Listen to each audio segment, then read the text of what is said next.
दोनों ठीक है।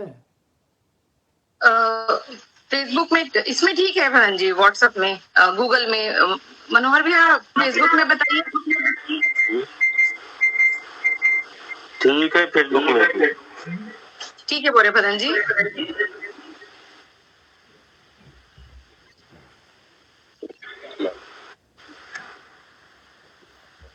शुरू करें प्रधान जी?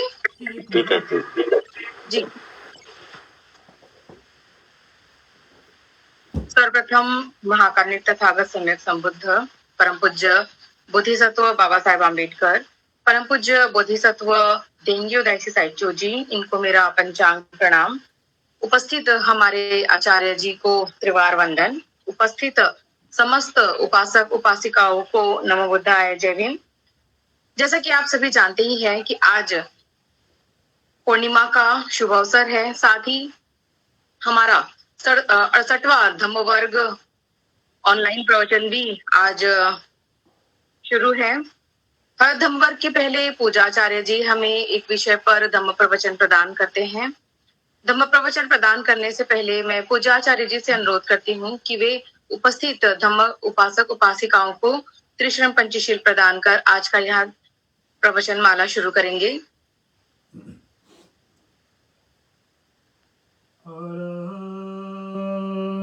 सम्मा संबुद्धो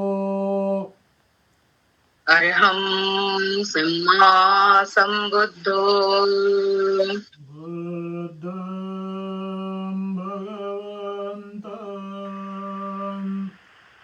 बुद्धं भगवन्तं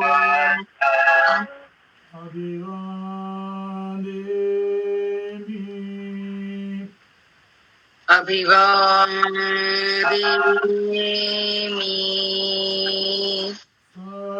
सखतो भगवता धम्मो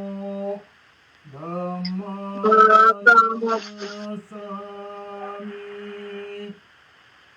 स्वाखातो भगवता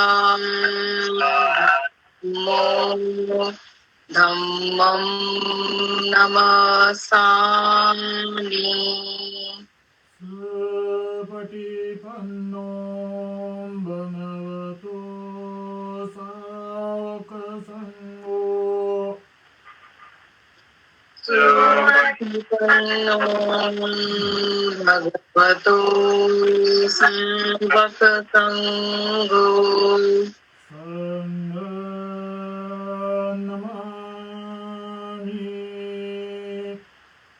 संघं संघं बुद्धं नमामि। बोधं नमामि। धम्मं नमामि। धम्मं नमामि।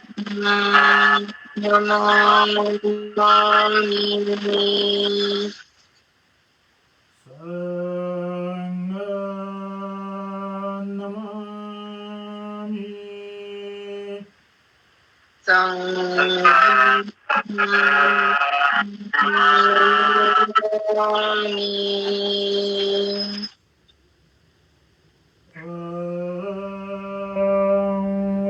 वन्दामि संबदा।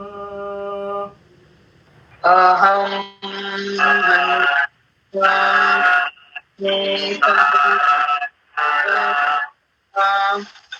नमो तस्स भगवतो अरहतो सम्मा संबुद्दस्स। नमो तस्स भगवतो अरहतो सम्मा संबुद्दस्स। नमो तस्स भगवतो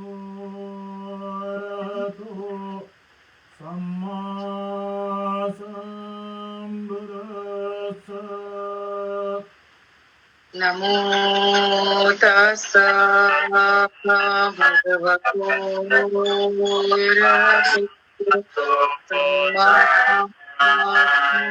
सम्बुद्दस्स।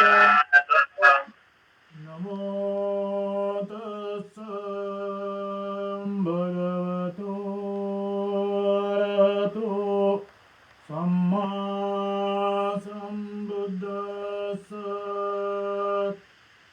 नमो तस्स भगवतो अरहतो सम्मा सम्बुद्दस्स। बुद्धं शरणं गच्छामि। बुद्धं शरणं गच्छामि। धम्मं शरणं गच्छामि। धम्मं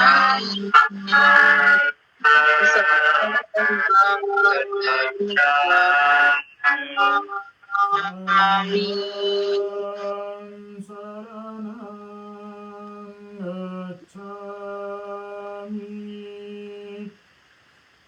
संघं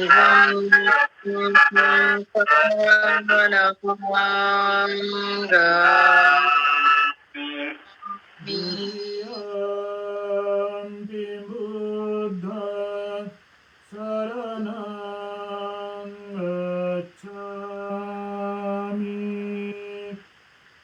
द्वितीयम्पि बुद्धं शरणं गच्छामि। द्वितीयम्पि धम्मं शरणं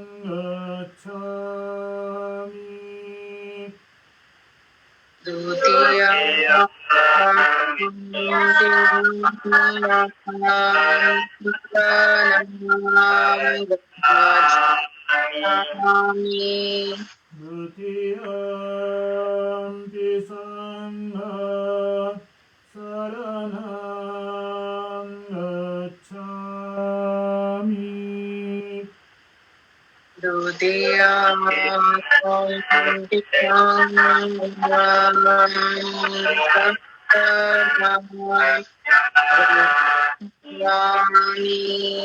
तृतीयम्पि बुद्धं शरणं गच्छामि। तदीयान्ति बुद्धान् शरणं गच्छामि। तृतीयम्पि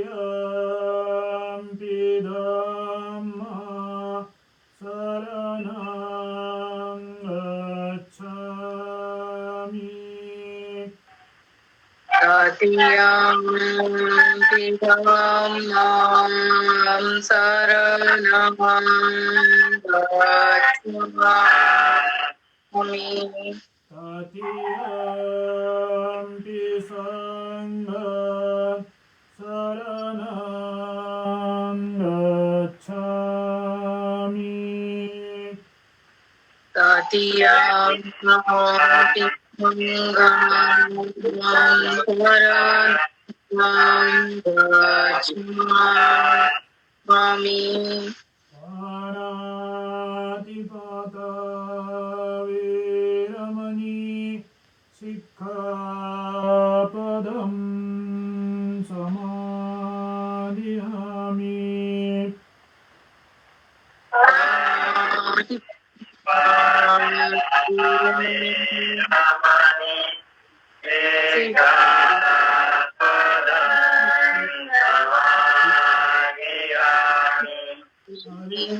अरेन्नदाना वीरमणि सिक्खापदं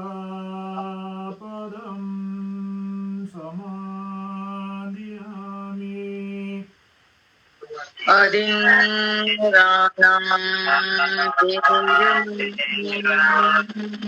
सिक्खापदं समादियामि।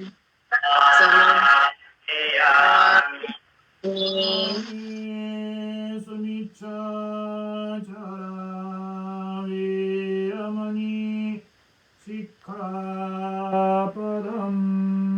समादियामि कामेषु मिच्छाचारा वीरमणि सिक्खापदं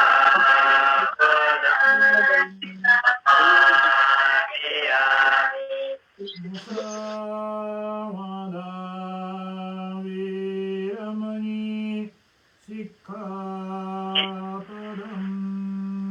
समादियामि मुसावादं वीरमणि सिक्खापदं समादियामि। स्वामीयमज्ज त्वमादटना वीरमणि सिक्खापदं समादियामि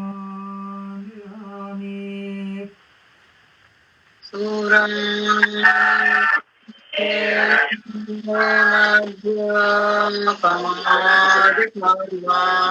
वीरमणि सिक्खापदं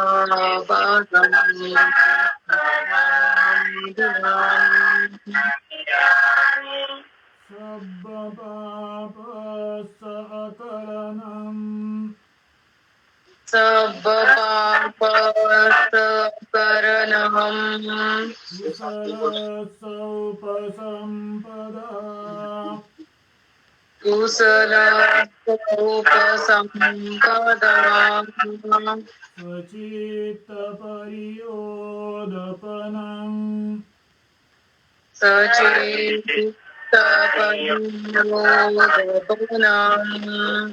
एतं बुद्धानशासनम्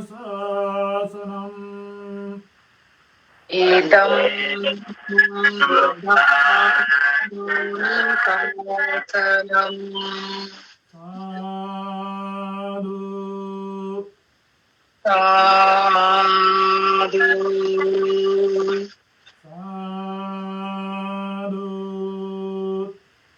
साधु साधु साधु।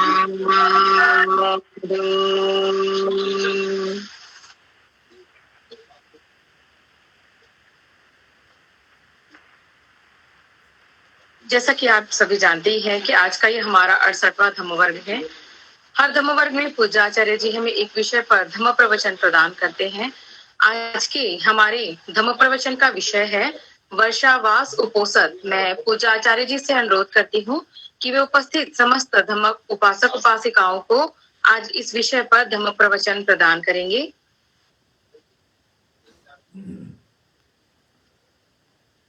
ज्ञान प्राप्ति प्राण सम्यक संबुद्ध ज्ञान प्राप्ति का मार्ग बुद्ध धम्म ज्ञान प्राप्ति मार्ग से चलने वाला संघ, इन त्रिरत्न को पंचांग प्रणाम।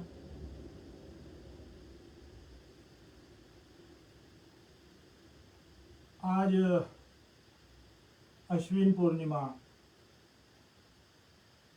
आप सभी को साधुवाद। इस महीने के 5 और 6 तारीख को मैं हमेशा जिस पर्वत का जिक्र करता हूँ वह ये पर्वत, इस ये पर्वत के ऊपर ये बीते 5 और 6 तारीख को एक, आप उसे प्रार्थना कह सकते हैं, आप उसे वंदना कह सकते हैं, या उसे डिबेट कह सकते हैं। वार्तालाप कह सकते हैं, वो कार्यक्रम था 5 और 6 तारीख को इस तरह का डिबेट का कार्यक्रम था।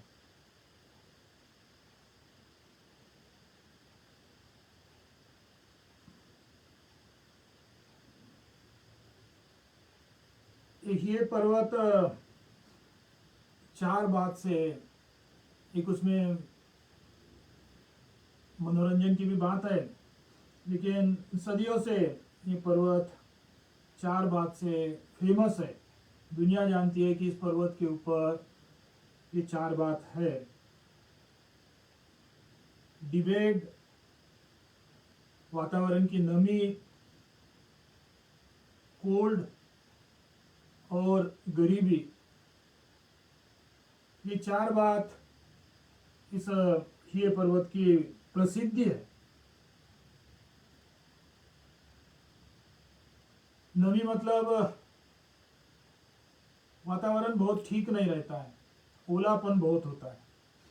इतना ओलापन रहता है कि बारिश भी नहीं आ रहा है, कुछ पानी भी नहीं गिराया, लेकिन कपड़े गीले हो जाते, इतना नमी होता है। गद्दे नमी हो जाते, ओले हो जाते, इतने नमी होती है। दूसरा, एक ठंडी, अभी जस्ट 2-4 दिन पहले से ठंडी शुरुआत हो गई। ये साल एकाएक ठंडी चालू हो गई और प्रसिद्धि के माध्यम से पता चल रहा है कि सदियों से के बाद में ये ठंडी, जबरदस्ती ठंडी चालू हो गई है। और चौथा, गरीबी। भिक्षु का जीवन है तो गरीबी होना ही है। भिक्षु का जीवन कोई लग्जरी होता नहीं है। 2 वस्त्र और एक भिक्षा पात्र, यही भिक्षु की जीवन होता है। भिक्षु भी इसके ऊपर चाहता है, इसलिए वो दुखित हो जाता है। इस 4 बात से, डिबेट, वातावरण की नमी, ठंडी और गरीबी, ये 4 बात से ये पर्वत प्रसिद्ध है। डिबेट के बारे में कहा जाए, डिस्कशन, डिबेट, वार्तालाप, इसके बारे में कहा जाए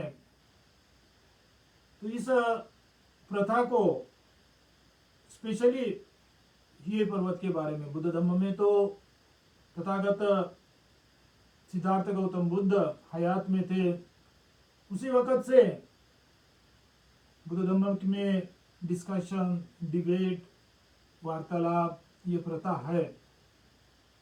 बुद्ध धम्म बुद्ध धम्म की एक विशेषता है कि बुद्ध धम्म हुकुमशाही नहीं है।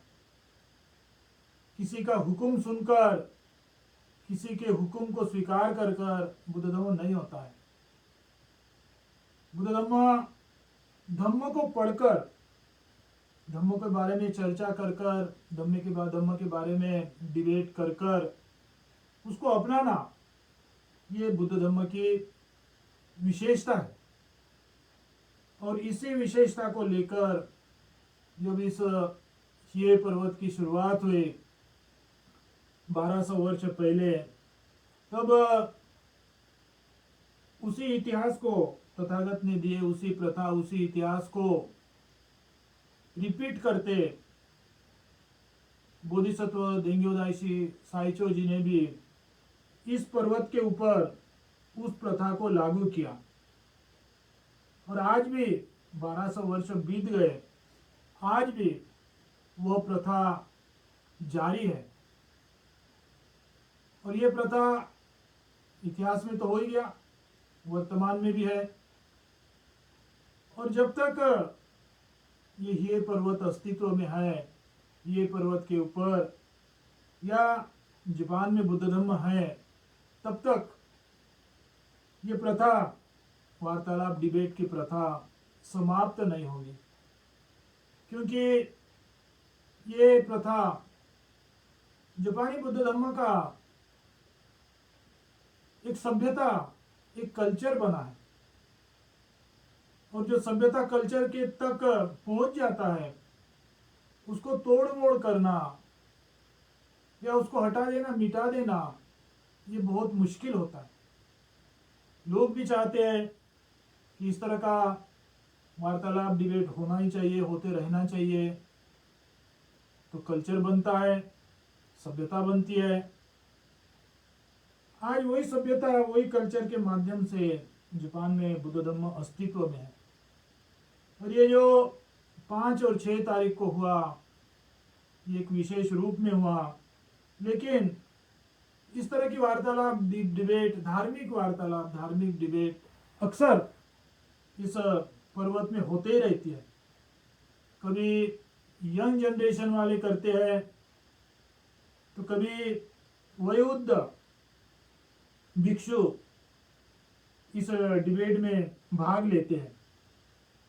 ये 5 और 6 तारीख को जो डिबेट हुआ, वो वयोवृद्ध भिक्षु लोगों के माध्यम से ही डिबेट हुआ है। कम से कम जो भिक्षु थे, उम्र के कम से कम जो भिक्षु थे इसमें भाग लेने वाले, वो 80 के ऊपर में थे, एज के 80 के ऊपर के थे। और हमारे गुरुजी ने भी, पूजनीय भदंत होड़ीसा जी ने भी इस डिबेट में भाग लिया था। उनका उम्र 93 है और उनसे भी वयोवृद्ध 99, 100 के उम्र के भी भिक्षु इस डिबेट में शामिल हुए थे। मुझे भी इस डिबेट, इस धार्मिक महोत्सव के माध्यम से शामिल होने का मौका मिला। मैं कोई डिबेट में शामिल नहीं था, पूजनीय गुरुजी के सेवक के तौर पर वहाँ मौजूद होने का योग प्राप्त हुआ। और उसी परिस्थिति में गुरु जी के सेवा करते करते वहाँ जो डिबेट होता है, उस डिबेट को सुनने का, उस डिबेट को ग्रहण करने का अवसर प्राप्त हुआ। ये डिबेट 5 तारीख को दोपहर को 12 बजे से लेकर 6 तारीख के सुबह 2 बजे तक करीब करीब 15 घंटे चलते रहा, कंटिन्यूटी में।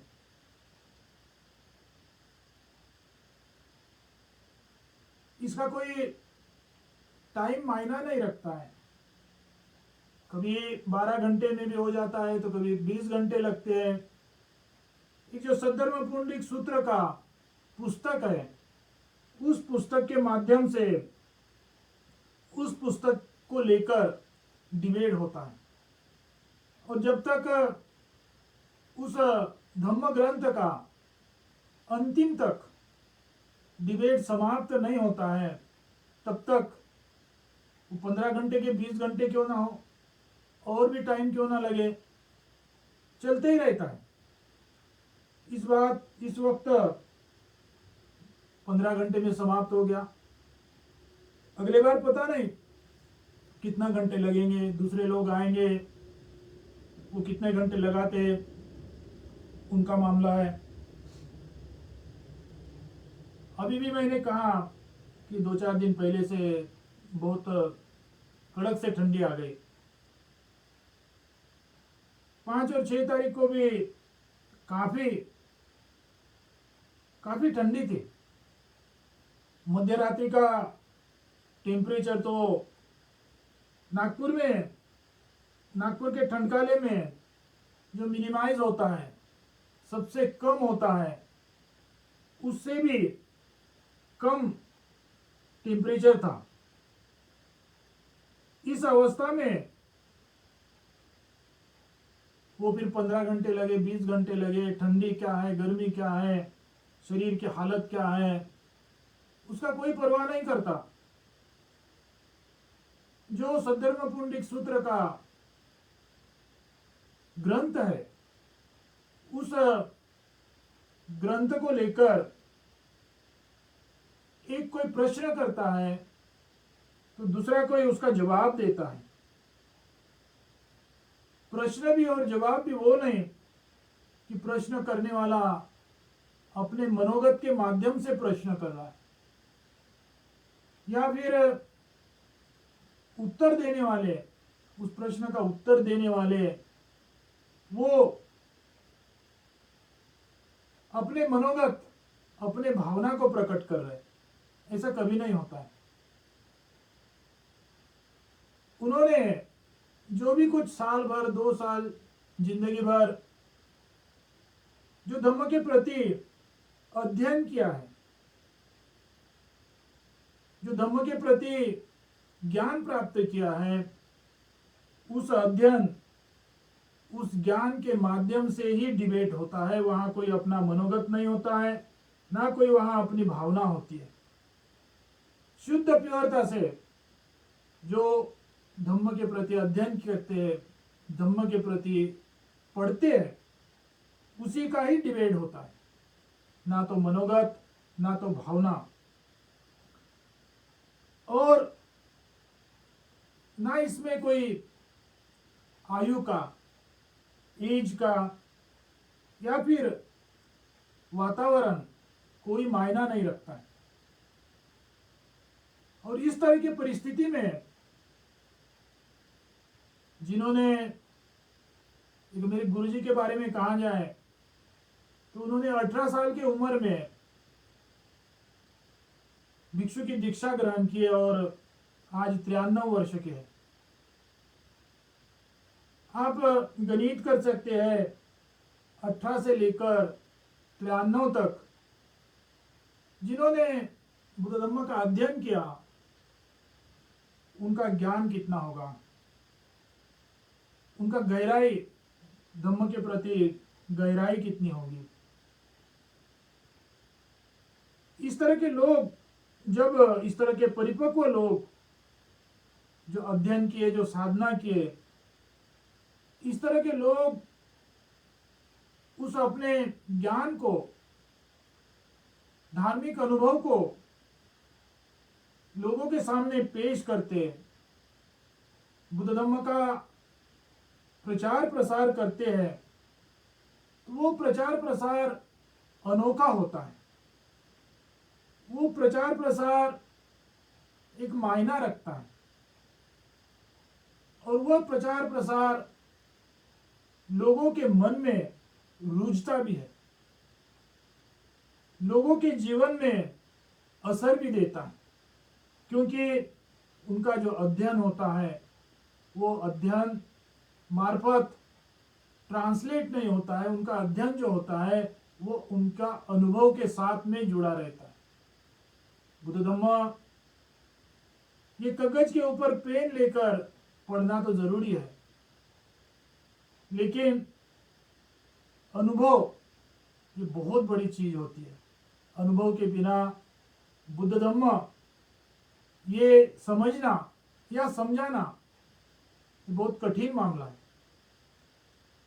ये 5 तारीख को जो मैंने प्रत्यक्ष अनुभव किया, मुझे भी उस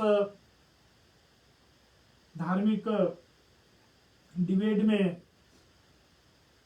सेवक के रूप में मौजूद होने का योग प्राप्त हुआ। उसके माध्यम से मैंने फिर से वो अनुभव किया कि जो भिक्षु हो, गृहस्थी हो, भिक्षुनी हो, ट्रांसलेट वाला धर्म का प्रचार करते हैं या अनुभव वाला धर्म का प्रचार करते हैं, उसमें बहुत बड़ा फर्क होता है। और कौन सा धर्म लोगों के जीवन में असर पड़ता है, कौन सा धम्म लोगों के मन में रुचता है, वो ट्रांसलेट वाला नहीं, वो अनुभव वाला धर्म। मैंने भी अपने जीवन में उस तरह के धम्म को लोगों के बीच में पहुंचाने की कोशिश करनी चाहिए ये मेरा अपना संकल्प है। आज आज का ये 68 ऑनलाइन प्रवचन माला, आज का विषय है अश्विन पूर्णिमा। और यह अश्विन पूर्णिमा का मतलब आप जानते हैं कि 3 माह पहले जो वर्षावास की शुरुआत हुई, वो वर्षावास का काल आज के इस पूर्णिमा को लेकर समाप्त होता है। मैं आज भी जापान में हूँ, इसलिए प्रत्यक्ष इस वर्ष का मेरा अश्विन पूर्णिमा का नागपुर में रहते का अनुभव नहीं है, लेकिन उनके फेसबुक में देख रहा हूँ तो आज नागपुर ही नहीं, भंडारा, सारे महाराष्ट्र में नहीं, पूरे भारत बोलना चाहिए, जगहों जगहों पर परित्राण पाठ हो रहा है, जगहों जगहों पर भोजन दान हो रहा है, जगहों जगहों पर चीवर दान हो रहा है, परित्राण पाठ हो या फिर दान की भावना हो, ये बुद्ध धर्म से जुड़ा हुआ एक भावना है। और इस तरह का बुद्ध धर्म से जुड़ी हुई परंपरा या संस्कृति अपने बीच में दिनों दिन बढ़ते जा रही है, दिनों दिन लोगों के जीवन में असर कर रही है। ये बड़ी अच्छी बात है, बड़ी खुशी की बात है। आगे इसी धार्मिक श्रद्धा को, धार्मिक भावना को लेकर बुद्ध समाज बने, बुद्ध समाज आगे बढ़े, अपेक्षा भी वही है। मैंने इस ऑनलाइन प्रवचन के माध्यम से काफी बार वर्षावास के बारे में प्रवचन दिया हूं, इसलिए या मेरे प्रवचन के माध्यम से ही नहीं, आपने सेल्फ स्टडी कर या और किसी के प्रवचन के माध्यम से वर्षावास के प्रति जानकारी प्राप्त किया ही होगा। वर्षावास की शुरुआत बुद्ध धर्म में जो वर्षावास है, बाकी धर्म में भी वर्षावास करते हैं। बुद्ध धर्म की जो वर्षावास की शुरुआत है, शुरुआत करने का रीजन ये था, कारण ये था, उसका 2 कारण था। एक, इस पृथ्वी के ऊपर में या पृथ्वी के अंदर में जो नजर में आते या ना नजर में आते, उन सभी प्राणी के प्रति मानव के बीच में मैत्री करुणा की भावना निर्माण होंगी तो बढ़े, और साथ में स्वयं का जीवन बेहतर बनाने के लिए, बेहतर मतलब ना आर्थिक दृष्टि से, ना भौतिक दृष्टि से, धार्मिक दृष्टि से स्वयं के जीवन को बेहतर, स्वयं के जीवन को परिपक्व बनाने का काल के तौर पर ये वर्षावास के 3 महीने को सेटल किया है। ये 3 महीने में लोगों ने क्या करना है। शुरुआती काल में तो बुद्ध धम्म भिक्षु को ही माध्यम रखता था, लेकिन काल बीतते बीतते भिक्षु के साथ में भिक्षुनी भी, भिक्षु के साथ में उपासक भी, उपासिका भी संघ के एक अंग के तौर पर शामिल हुए। भिक्षु भिक्षुनी, उपासक उपासिका के लिए कुछ बहुत नियम, कुछ बहुत विनय में फर्क तो होता ही है, लेकिन चारों के लिए समानता से, इक्वलिटी से बुद्ध धर्म को सीखने का, ग्रहण करने का योग बुद्ध धम्म में दिया है। और उसी श्रृंखला को लेकर ये वर्षावास सभी प्राणी के प्रति मैत्री की भावना निर्माण करे, अपने आप को परिपक्व बनाए। परिपक्व या ज्ञान प्राप्ति का अर्थ क्या होता है?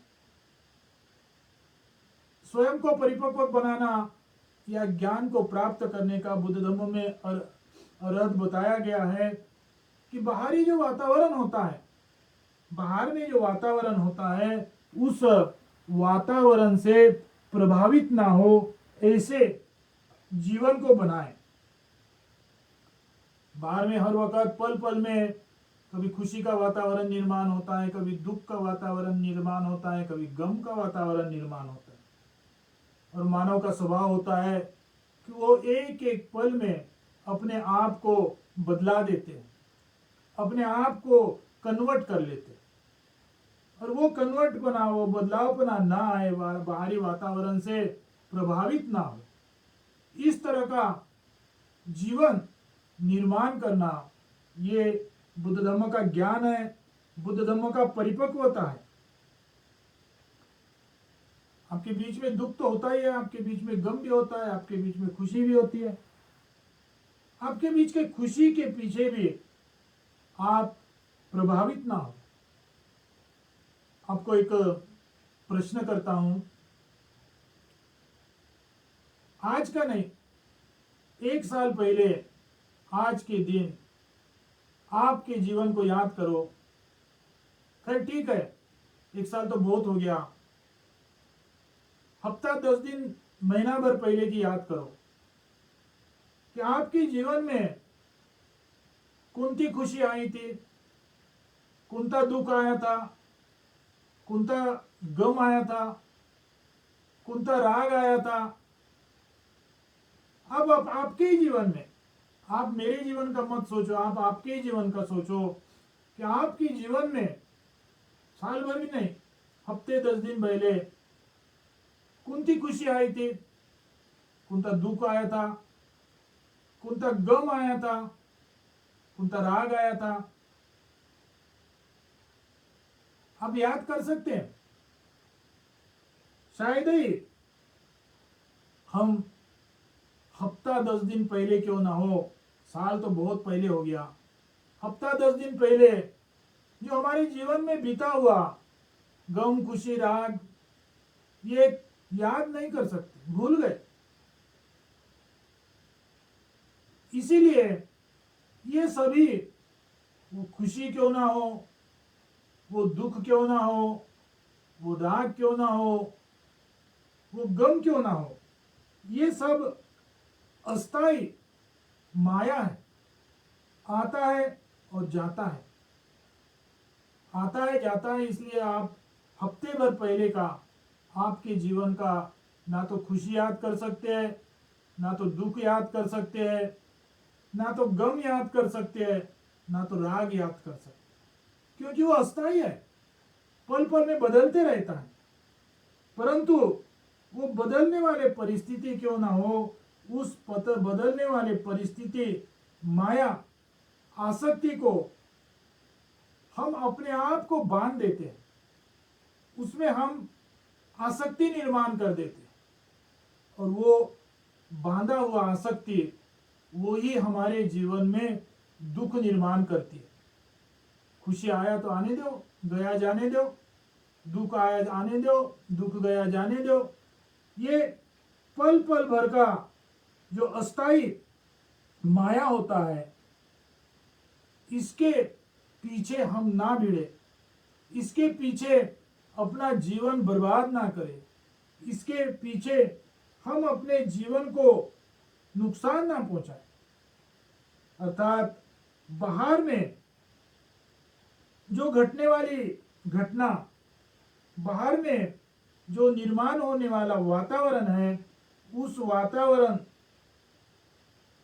वातावरण को दूर रहकर, वातावरण से हटकर जिएंगे और उस वातावरण को हटकर जीने के लिए अपने आप को रूढ़, अपने आप को पक्का, अपने आप के जीवन को पक्का रूढ़ी जीवन की निर्मिती करना, ये बुद्ध धम्म का सिद्धांत है। यही तथागत ने दिया हुआ बुद्ध धम्म है। इस तरह के बाहरी वातावरण, खुश, गम, दुख, राग, ये सब बाहरी वातावरण है। इस बाहरी वातावरण से इफेक्ट ना हो, बाहरी वातावरण से संबंध ना रखे। पल भर तो रखना पड़ता है, खुशी आती है पल भर रखते हैं, दुख आता है पल भर रखते हैं, लेकिन उस सुख, दुख, गम, राग, इससे इसके बीच में आसक्ति की निर्मित ना करें। आसक्ति की निर्मित ना कर कर बाहरी वातावरण को स्वीकार करेंगे तो आपके अंदर का जो होने वाला दुख है वो दुख निर्माण नहीं होता है। इस तरह के मानव का जीवन को निर्माण करना, इस तरह का मानव के जीवन को प्रस्थापित करना, वो ये वर्षावास का काल होता है। इस वर्षावास के काल में जिन्होंने इस भावना से जिया होगा, या फिर आज जो पूर्णिमा है, उपोषित, ये एक आवश्यक, इंपॉर्टेंट हमारे जीवन का भाग है। उपोषित जितना करना है उतना करो, मना तो नहीं कर सकते, लेकिन उपास से लेकर उपोषित की आवश्यकता है। बीते हफ्ते भर में, मतलब पूर्णिमा, अमावस्या, अष्टमी, ये 4 दिन उपोषित किया जाता है। और ये 4 दिन के बीच में बीते हफ्ते भर हमने क्या किया, उसका निश्चित, उसका याद करना, उसको आगे ले जाने के लिए, जीवन को आगे ले जाने के लिए उसको याद करना। आदमी जब अपने किए हुए कर्म के प्रति उपोषित करता है तो वो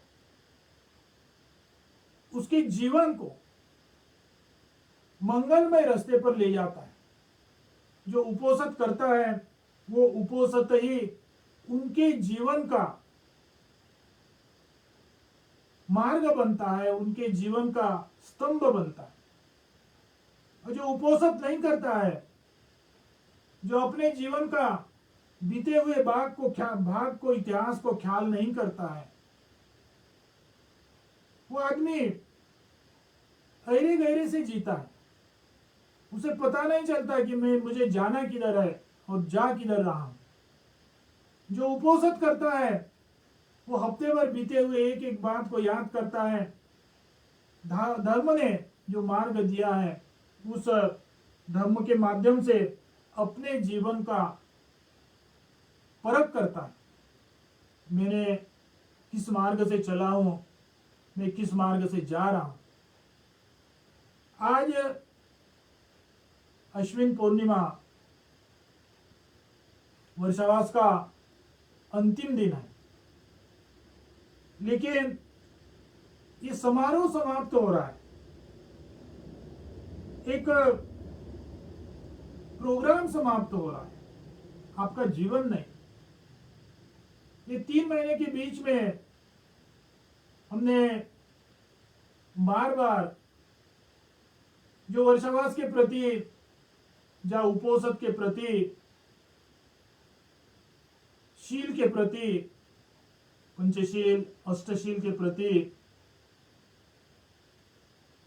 जो आपके सामने में पेश किया, वो मार्फत पूर्णिमा की पूर्ति नहीं, वो मार्फत वर्षावास की पूर्ति नहीं,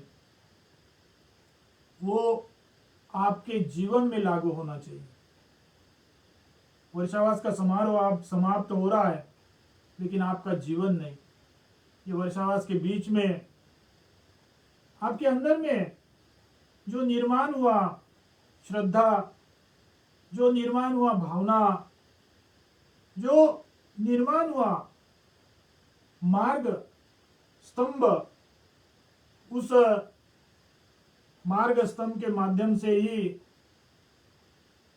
आप अपने जीवन को, जीवन के अंतिम तक इस भावना का, इस श्रद्धा का इस्तेमाल करेंगे और जीवन जिएंगे तो यकीनन आपका जीवन जो तथागत ने उपदेश दिया, जो बुद्ध धम्म में मंगलमय जीवन कहा गया, बाकी मंगलमय मैं नहीं बता सकूंगा कि आर्थिक मंगल क्या होता है और कुछ मंगल क्या होता है, लेकिन तथागत ने जो मंगलमय जीवन संबोधित किया है, तथागत ने जो मंगलमय जीवन का फिलोसॉफी हमें दिया है, उस मंगलमय जीवन को आप यकीनन प्राप्त कर सकते हैं। आज वर्षावास समाप्त हो रहा है, ये हमारा जीवन नहीं, ये एक समारोह समाप्त हो रहा है। समारोह को समारोह तो एक ना एक दिन समाप्त होगा, लेकिन समारोह समाप्त हो गया इसका अर्थ ये नहीं कि आपका जीवन समाप्त हो रहा है। आपने ये 3 महीने के बीच में जो किया, शील का पालन किया, त्रिरत्न को शरण गए,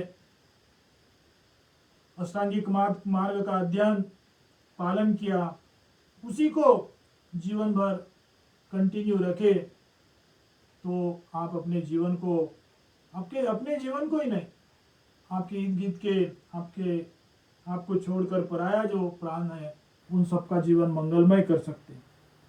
आज समारोह समाप्त है, लेकिन वो भावना आपके जीवन में हर वक्त जीवित रहे, यही आशा के साथ आज का प्रवचन समाप्त करते हैं। मैं आशीर्वाद गाथा बोलूँगा, आपने ग्रहण करना है।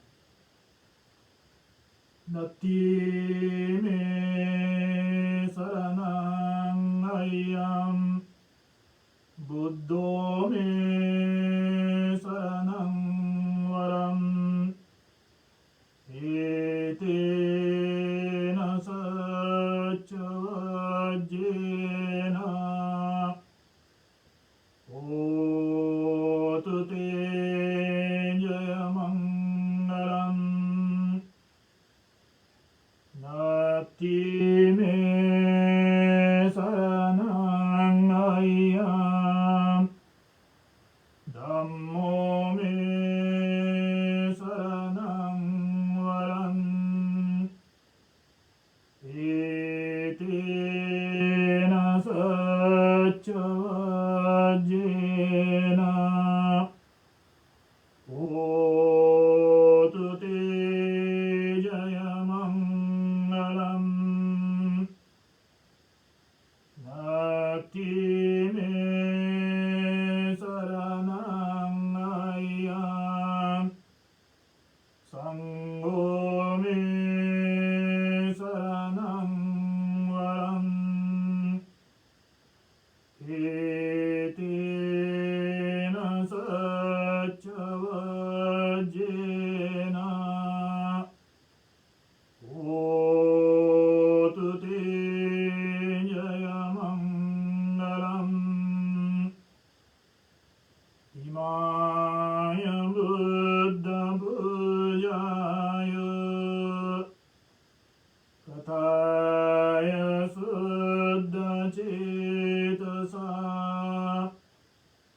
चिरन्तितन्तु सद्धम्मो, लोकोऽन्तु सुखी सदा। इमाय धम्मपूजाय कथाय शुद्धचेतसा,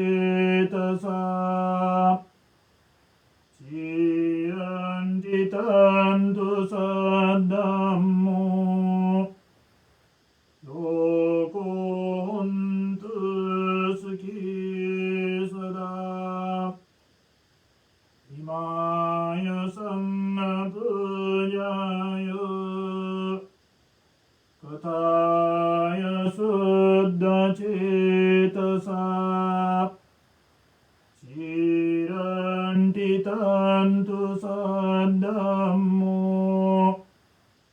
लोको हन्तु सुखी सदा सर्वपापसकरणं कुशलसल्पसम्पदा सचित्तपरियोदपनम् एतं बुद्धानुशासनम्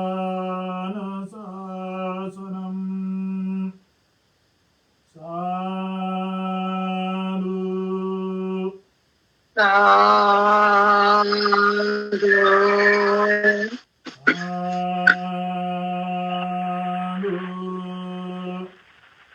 साधु।